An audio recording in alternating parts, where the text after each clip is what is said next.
ಸ್ನೇಹಿತರೆ ನಮಸ್ಕಾರ. ನಾನು ನಿಮ್ಮ ಮಳವಳ್ಳಿ ಸೂರಿ ಡೈರಿ ಯೂಟ್ಯೂಬ್ ಚಾನಲ್ಗೆ ನಿಮ್ಮೆಲ್ಲರಿಗೂ ಸ್ವಾಗತ ಸುಸ್ವಾಗತ.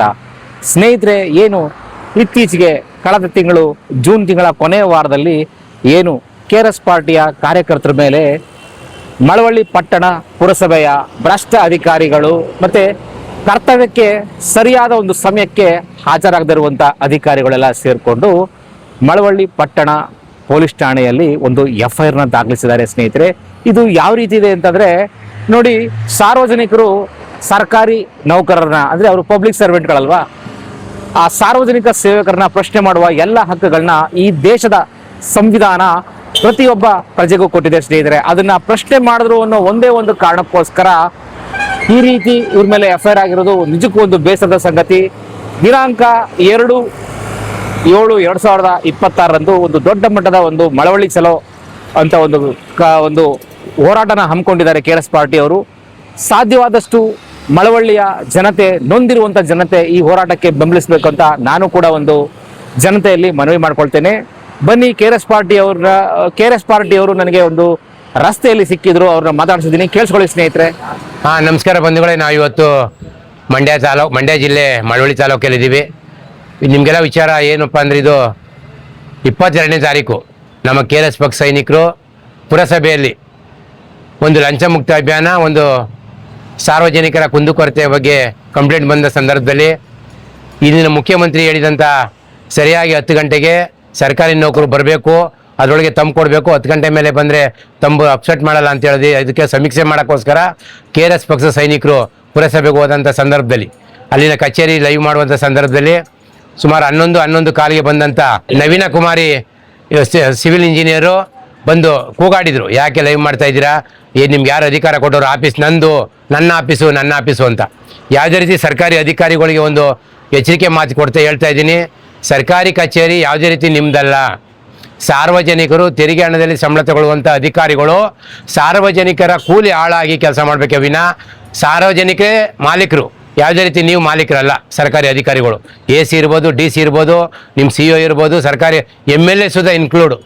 MLA ಸುಧಾ ಸಾರ್ವಜನಿಕರ ತೆರಿಗೆ ಹಣದಲ್ಲಿ ಸಂಬಳ ತಗೋತಾ ಇರೋದು, ಅದರಿಂದ ಜೀವನ ಮಾಡ್ತಾ ಇರೋದು. ಅದಕ್ಕೋಸ್ಕರ ಅವತ್ತು ಲೈವ್ ಮಾಡುವ ಸಂದರ್ಭದಲ್ಲಿ ಕಚೇರಿಗೆ ಬೀಗ ಹಾಕಿ ನಮ್ಮ KRS ಪಕ್ಷ ಸೈನಿಕರ ಬಂಧನ ಮಾಡಿದರು. ಒಂದು ಅರ್ಧ ಗಂಟೆ 1 ಗಂಟೆ ಕಾಲ ಗೇಟ್ಗೆ ಬೀಗ ಹಾಕಿ ಆಚೆ ಹೋಗ್ದಂಗೆ ಬಂಧನಕ್ಕೆ ಒಳಗಡಿಸಿದ್ರು. ಇದು ಕಾನೂನು ಪ್ರಕಾರ ಅಪರಾಧ. ಅದಕ್ಕೋಸ್ಕರ ಅವರು ಅಧಿಕಾರಿಗಳು ಹೋಗಿ ನಮ್ಮ ಕಾರ್ಯಕರ್ತರ ಮೇಲೆ ಸುಳ್ಳು ಕೇಸನ್ನು ದಾಖಲು ಮಾಡಿದ್ದಾರೆ, ಕರ್ತವ್ಯಕ್ಕೆ ಅಡ್ಡಿ ಅಂತೇಳಿ. ನಾವು ಫೇಸ್ಬುಕ್ ಲೈವಲ್ಲಿ ಮುಖಾಂತರ ನಾವು ಲೈವ್ ಮಾಡಿದ್ವಿ, ಜನನೇ ನೋಡಲಿ ನಾವು ಆ ಕರ್ತವ್ಯಕ್ಕೆ ಅಡ್ಡಿಪಡಿಸಿದ್ದೀವೋ ಇಲ್ವೋ ಅನ್ನೋದು ಅಧಿಕಾರಿಗಳಿಗೂ ಗೊತ್ತಾಗುತ್ತೆ. ಇಡೀ ಪ್ರಪಂಚ, ಇಡೀ ನಮ್ಮ ರಾಜ್ಯ ಜನತೆ ನೋಡಿದೆ. ಅದಕ್ಕೋಸ್ಕರ ಒಂದು ಸುಳ್ಳು FIR ಮಾಡಿದರು.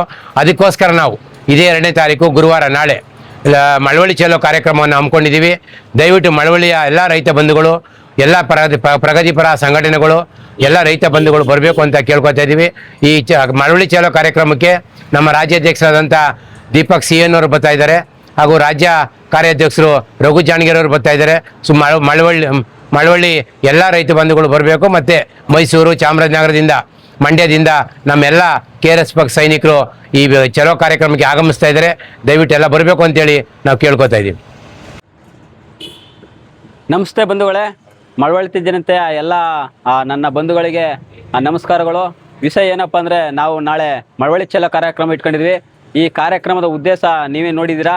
ನಾವು 22ನೇ ತಾರೀಕು ಸೋಮವಾರ ಮಳವಳ್ಳಿಯಲ್ಲಿ DK ಶಿವಕುಮಾರ್ ಅವರು ಸರ್ಕಾರದಿಂದ ಆದೇಶ ಮಾಡಿದರು, ಆ ಸರ್ಕಾರಿ ಕಚೇರಿಗಳಲ್ಲಿ ಅಧಿಕಾರಿಗಳು ಸಮಯಕ್ಕೆ ಸರಿಯಾಗಿ ಬಂದು ಕೆಲಸ ಮಾಡಬೇಕು ಅಂತ ಕಟ್ಟುನಿಟ್ಟಿನ ಕ್ರಮ ಕೈಗೊಂಡಿದ್ದೀವಿ ಅಂತ ಮಾಧ್ಯಮಗಳಲ್ಲಿ ನಾವು ನೋಡಿದ್ವಿ. ಅದೇ ಪ್ರಕಾರ ನಮಗೆ ಪುರಸಭೆ, ತಹಸೀಲ್ದಾರ್ ಆಫೀಸ್ಗಳು ಎಲ್ಲ ಕಡೆ ನಮಗೆ ಕಂಪ್ಲೇಂಟ್ ಬರ್ತಾ ಇರ್ತವೆ, ಸಾರ್ವಜನಿಕರು ಹೇಳ್ತಾ ಇರ್ತಾರೆ.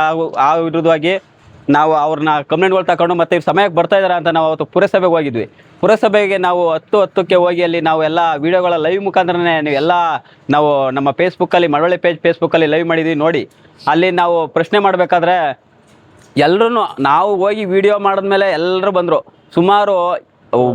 ಸುಮಾರು ಅಲ್ಲಿ 100 ಜನಕ್ಕೆ, ಅಂದರೆ ಸರಾಸರಿ 100 ತಗೊಂಡ್ರೆ 20% ಜನನೂ ಸಮಯಕ್ಕೆ ಬಂದಿರಲಿಲ್ಲ.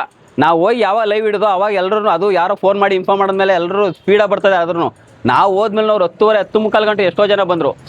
ಇದೇ ರೀತಿ ಮಾಡಬೇಕಾದ್ರೆ ನಾವು ಇದೇ ಥರ ಪ್ರಶ್ನೆ ಮಾಡ್ಕೊಂಡು ಎಲ್ಲ ಹೋಗ್ತಿದ್ವಿ. ಎಲ್ಲ ಲೇಟಾಗಿ ಬಂದರು, ಅದನ್ನ ವೀಡಿಯೋ ಮಾಡಿದ್ವಿ, ಅದೆಲ್ಲ ನೋಡಿತ್ತು. ನಂತರ ನಾವು ಪುರಸಭೆ ನಾಗರತ್ನ ಅವ್ರಿಗೆ ಈ ಥರ ಆಗ್ತದೆ, ಆಡಳಿತ ಅಧಿಕಾರಿನ ನಾವು ಕೇಳೋಣ ಅಂತ ನಾಗರತ್ನ ಅವ್ರಿಗೆ ಕಾಯ್ತಾ ಇದ್ವಿ ನಾವು. ನಾಗರತ್ನ ಅವ್ರ ಚೇಂಬರಿಂದ ನವೀನ ಕುಮಾರಿ ಅಂತ ಇಂಜಿನಿಯರಿಂಗು ಅವರು ನಮಗೆ ಅವ್ರು ಇಂಜಿನಿಯರಿಂಗ್ ಅಂತ ಗೊತ್ತಿಲ್ಲ, ಅವರು ಕೂಡ ID ಕಾರ್ಡ್ ಹಾಕಿರಲಿಲ್ಲ. ನಾವು ಅವ್ರನ್ನ ತಿಳ್ಕೊಂಡು ಅವ್ರನ್ನ ವೆಯ್ಟ್ ಮಾಡ್ತಾ ಇದ್ವಿ. ಅವ್ರ ಚೇಂಬರಿಂದ ಬಂದರು, ಪಕ್ಕದ ಸೆಕ್ಷನ್ಗೆ ಹೋದ್ರು, ಅಲ್ಲಿಂದ ಮೇಲ್ಗಡೆ ಹೋದ್ರು.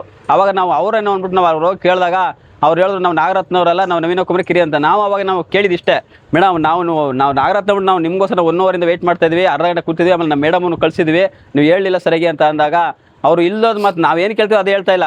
ನಾವು ನಿಮ್ಗೆ ಯಾಕೆ ಕೇಳಬೇಕು, ನಾವು ಸಮಯಕ್ಕೆ ಸರಿಯಾಗಿ ಬಂದಿದ್ದೀವಿ, ನೀವು ಸಮಯಕ್ಕೆ ಬಂದಿದ್ರೆ ನೀವು ID ಕಾರ್ಡ್ ಹಾಕಿಲ್ಲ ಅಂತ ನಾವು ಕೇಳೋದು ಸಿಂಪಲ್ ಇಷ್ಟೇ. ನೀವು ID ಕಾರ್ಡ್ ಯಾಕೆ ಹಾಕಿಲ್ಲ, ಸರ್ಕಾರಿ ಅಧಿಕಾರಿ ಅಂದ್ರೆ ನೀವು ಅಧಿಕಾರಿ ಅಂತ ಹೆಂಗೆ ಇಡೋದು, ಮತ್ತು ನೀವು ಯಾಕೆ ಸಮಯಕ್ಕೆ ಬಂದಿರೋ ಅಂತ ಅವ್ರನ್ನೂ ಪ್ರಶ್ನೆ ಮಾಡಿದಾಗ ಅವರು ನಾವು ನಿಮ್ಗೆ ಯಾಕೆ ಕೊಡಬೇಕು, ನಾವು ಮೇಲಧಿಕಾರಿ ಅವ್ರು ಕೊಡ್ತೀವಿ, ನಮ್ಮ ಆಫೀಸು ನಾನು ID ಕಾರ್ಡ್ ಹಾಕ್ತೀರಾ ಇಲ್ವ ಅಂತ ಅವರು ನಮ್ಮನ್ನ ಇದು ಮಾಡ್ತಾರೆ.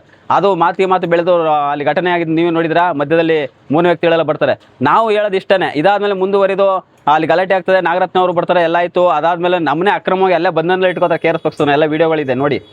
ನಾವು ಎಲ್ಲೂ ನಾವೇನು ಎದುರ್ಕೆ ಹೋಗಿಲ್ಲ, ನಾವು ಇದು ಮಾಡಿಲ್ಲ, ಅಲ್ಲೇ ಇರ್ತೀವಿ. ಆದ್ರೂ ನಮ್ಮ ಅಕ್ರಮ ಬಂದ ರೀತಿಯಲ್ಲಿ ಗೇಟ್ ಬಾಕ್ಲಾಕಿ ನಮ್ಮ ಎದುರಿಸೋ ರೀತಿ ಮಾಡ್ತಾರೆ. ನಾವು ಯಾರು ಎದುರಲ್ಲ, ಎಲ್ಲ ವೀಡಿಯೋ ಮಾಡ್ಕೊಂಡು ಅಲ್ಲೇ ನಿಂತಿರ್ತೀವಿ. ಪೊಲೀಸ್ ಕೂಡ ಬರ್ತಾರೆ, ನಾಗರತ್ನ ಅವರು ಬರ್ತಾರೆ, ಯಾರು ನಮ್ಮನ್ನ ಏನು ಮಾತಾಡ್ಸೋದಿಲ್ಲ. ಅವರವರ ಒಳಗಡೆ ಮಾಡಿಕೊಂಡು ಅವರವರೇ ಮಾತಾಡ್ಕೊಂಡು ನಮ್ಮ ವಿರುದ್ಧ ಇವಾಗ ಸುಳ್ಳು FIR ಕೂಡ ಕೊಟ್ಟಿದ್ದಾರೆ. ಏನಂತ ಕೊಟ್ಟಿದ್ದಾರೆ, ನಾವು ಕರ್ತವ್ಯಕ್ಕೆ ಅಡ್ಡಿಪಡಿಸಿದೇವಂತೆ. ಅಲ್ಲ, ನಾವು ಅರ್ಥ ಮಾಡ್ಕೊಳ್ಳಿ ಮಳವಳ್ಳಿ ಜನತೆ, ನಾವೇ ಪ್ರಶ್ನೆ ಮಾಡ್ತಾ ಇದೀವಿ. 10 ಗಂಟೆ ನೀವು ಸಮಯಕ್ಕೆ ಬಂದಿಲ್ಲ, ಕರ್ತವ್ಯಕ್ಕೆ ಬಂದಿಲ್ಲದವ್ರನ್ನ ನಾವು ಪ್ರಶ್ನೆ ಮಾಡಿದ್ರೆ ನಾವೇ ಕರ್ತವ್ಯಕ್ಕೆ ಅಡ್ಡಿಪಡಿಸೋದಂತೆ. ಅಂದರೆ ಕರ್ತವ್ಯಕ್ಕೆ ಇವ್ರು ಬರ್ದವ್ರನ್ನ ಕೇಳಿದ್ರೇ ಕರ್ತವ್ಯ ಅಡ್ಡಿಪಡಿಸೋದಾ? ಈ ಮಳವಳ್ಳಿಯಲ್ಲಿ ಇವಾಗ ಇರ್ದಾರಲ್ಲ ಸರ್ಕಲ್ಲು ಮತ್ತು DYSP ವಹಿಸ್ಕೊಂಡವ್ರಲ್ಲ, ಇವರೇ ಹೇಳ್ಬೇಕು. ಈ ಪೊಲೀಸ್ ಇಲಾಖೆ ಆ ಸೆಕ್ಷನ್ ಹಾಕಿದಲ್ಲ 132 ಕರ್ತವ್ಯಕ್ಕೆ ಅಡ್ಡಿ ಅಂದರೆ ಏನು? ನಾವೇನೋ ಅವ್ರನ್ನ ಕರ್ತವ್ಯ ಮಾಡಿಬಿಡುತ್ತೆ, ನಾವೇನೋ ಅಲ್ಲಿ ಚೇಂಬರಿಂದ ಎಳ್ಕೊಂಡು ಬಂದಿದ್ದಾವ, ಇಲ್ಲಿ ಇದು ಮಾಡಿದಾವ, ಅವ್ರ ಸಮಯಕ್ಕೆ ಬರ್ದೋದನ್ನು ನಾವು ಪ್ರಶ್ನೆ ಮಾಡಿದ್ವಿ, ಅದನ್ನೇ ಅಡ್ಡಿ ಅಂತ ಹಾಕಿದಿರಲ್ಲ, ಇದು ಯಾವ ರೀತಿ ನ್ಯಾಯ? ಅದಕ್ಕೆ ನಾವು ಆ ಸಂವಿಧಾನದಲ್ಲಿ ನ್ಯಾಯ ಸಿಗುತ್ತೆ ಬಿಡ್ತು, ಆದರೆ ಜನರಿಗೆ ನಾವು ಇದು ಏನಾಗಿದೆ ಇದನ್ನು ನಾವು ಜನಗೆ ತಲುಪಿಸ್ಬೇಕು ಅನ್ನೋಕ್ಕೋಸ್ಕರ ಇದು ಮಳವಳ್ಳಿ ಚಾಲೂ ಮಾಡ್ತಾ ಇದ್ವಿ. ಸಾರ್ವಜನಿಕರೇ, ಮಳವಳ್ಳಿಲಿ ಎಂಥ ಕುಲ್ಗೆಟ್ ವ್ಯವಸ್ಥೆ ಇದೆ ನೀವೇ ನೋಡ್ತಾ ಇರ್ಬೋದು. ಇವತ್ತು ನೀವು ನೇರವಾಗಿ ಒಂದು ಅರ್ಜಿ ತಗೊಂಡೋಗಿ ನೀವು ಸಾಲ್ವ್ ಮಾಡ್ಕೊಬರೋಕ್ಕಾಗ್ತದಲ್ಲ ಹೇಳಿ? ನೀವು ನೇರವಾಗಿ ಅರ್ಜಿ ಕೊಟ್ಟರೆ 1 ತಿಂಗಳ 1 ವರ್ಷ ಆದರೂ ಅರ್ಜಿಗಳಾಗಲ್ಲ.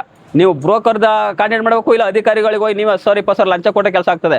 ನೇರವಾಗಿ ನೀವು ಗೌರವಯುತವಾಗಿ ಟ್ಯಾಕ್ಸ್ ಕಟ್ತಾ ಇದ್ದೀರಾ, ನ್ಯಾಯಯುತವಾಗಿ ನೀವು ದುಡಿದು ಸಂಪಾದನೆ ಮಾಡಿದ ಹಣದಲ್ಲಿ ಸರ್ಕಾರಕ್ಕೆ ತೆರಿಗೆಗಳು ಯಾವುದೇ ತೆರಿಗೆಗಳನ್ನ ಕಟ್ತಾ ಇದ್ದೀರಾ.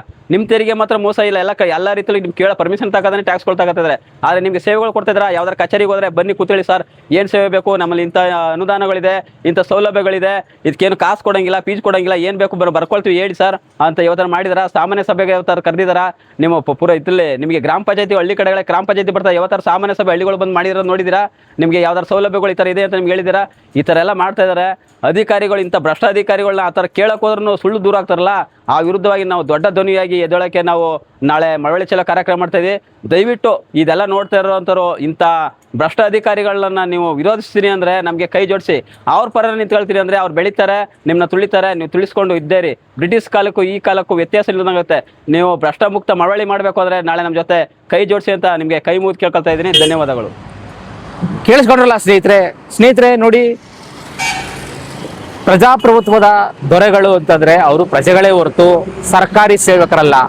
ಮಳವಳ್ಳಿ ತಾಲೂಕಲ್ಲಿ ಏನಾಗಿದೆ ಗೊತ್ತಾ? ಮಳವಳ್ಳಿ ತಾಲೂಕಲ್ಲಿ ಎಷ್ಟೋ ಜನ ಅಧಿಕಾರಿಗಳು ಸರ್ಕಾರದ ಒಂದು ನಿಯಮ ಇದೆ. ಯಾವುದೇ ಸರ್ಕಾರಿ ಅಧಿಕಾರಿಗಳು ತಮ್ಮ ಕೇಂದ್ರ ಸ್ಥಾನದಲ್ಲಿ ವಾಸ ಮಾಡಬೇಕು ಮತ್ತೆ ತತ್ಕ್ಷಣ ಲಭ್ಯ ಇರಬೇಕು ಅಂತ ಕಾನೂನುಗಳಿವೆ. ಆದ್ರೆ ಮಳವಳ್ಳಿ ಪಟ್ಟಣದಲ್ಲಿ ಏನಾಗಿದೆ, ಅದು ಮಳವಳ್ಳಿ ಪಟ್ಟಣ ಅಂತಲ್ಲ, ಮಳವಳ್ಳಿ ತಾಲೂಕಲ್ಲಿ ಏನಾಗಿದೆ ಅಂದ್ರೆ ಅಧಿಕಾರಿಗಳು ಕೆಲವರು ಮೈಸೂರಲ್ಲಿ, ಕೆಲವರು ಮಂಡ್ಯದಲ್ಲಿ ವಾಸ ಮಾಡ್ತಾರೆ. ಯಾರು ಕೂಡ ಕೇಂದ್ರ ಸ್ಥಾನದಲ್ಲಿ ಕರ್ತವ್ಯ ನಿರ್ವಹಿಸ್ತಿಲ್ಲ ಸ್ನೇಹಿತರೆ. ಇದನ್ನೆಲ್ಲನೂ ನಾವು ಮುಂದೆ ಪ್ರತಿಯೊಬ್ಬರು ಎಲ್ಲೆಲ್ಲಿ ಮನೆ ಮಾಡ್ಕೊಂಡಿದ್ದಾರೆ, ಎಲ್ಲೆಲ್ಲಿ ವಾಸ ಮಾಡ್ತಾ ಇದ್ದಾರೆ, ಮತ್ತೆ ಸರ್ಕಾರಿ ವಾಹನಗಳನ್ನ ತರಕಾರಿ ತರಲಿಕ್ಕೆ ಮತ್ತೆ ಅವ್ರ ಮಕ್ಕಳನ್ನ ಶಾಲೆಗೆ ಬಿಡ್ಲಿಕ್ಕೆ ಎಲ್ಲೆಲ್ಲಿ ಬಳಸ್ತಾ ಇದ್ದಾರೆ, ಪ್ರತಿಯೊಂದು ಶೂಟ್ ಮಾಡಿ ಮುಂದಿನ ದಿನಗಳಲ್ಲಿ ಪ್ರತಿಯೊಂದನ್ನು ನಾವು ಕೂಡ ಸುದ್ದಿ ಮಾಡಿ ತೋರಿಸ್ತೀವಿ. ಮತ್ತೆ ಈ ವಿಚಾರವಾಗಿ ಲೋಕಾಯುಕ್ತರಿಗೆ ಮತ್ತೆ ಈ ಸಂಬಂಧಪಟ್ಟ ಇಲಾಖೆಯ ಹಿರಿಯ ಅಧಿಕಾರಿಗಳ ಗಮನಕ್ಕೂ ತರ್ತೀವಿ. ಇದಕ್ಕೂ ಬಗ್ಲಿಲ್ಲ ಅಂತಂದ್ರೆ ಈ ಎಲ್ಲ ಸಾಕ್ಷಿ ಆಧಾರಗಳನ್ನ ಇಟ್ಕೊಂಡು ಇದನ್ನ ಒಂದು ಸಾರ್ವಜನಿಕರ ಹಿತಾಸಕ್ತಿಯ ರಿಟ್ ಅರ್ಜಿನೂ ಕೂಡ ನ್ಯಾಯಾಲಯದಲ್ಲಿ ಸಲ್ಲಿಸ್ತೀವಿ. ಧನ್ಯವಾದ ಈ ಒಂದು ವಿಡಿಯೋ ನೋಡೋದಕ್ಕಾಗಿ.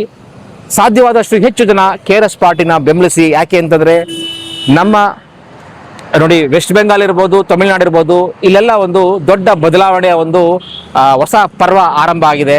ಅದೇ ರೀತಿ ನಮ್ಮ ರಾಜ್ಯದಲ್ಲೂ ಒಂದು ಬದಲಾವಣೆಯ ಪರ್ವ ಆರಂಭ ಆಗಲಿ ಅಂತ ನಾನು ಆಶಿಸ್ತೀನಿ. ಧನ್ಯವಾದ ಸ್ನೇಹಿತರೆ.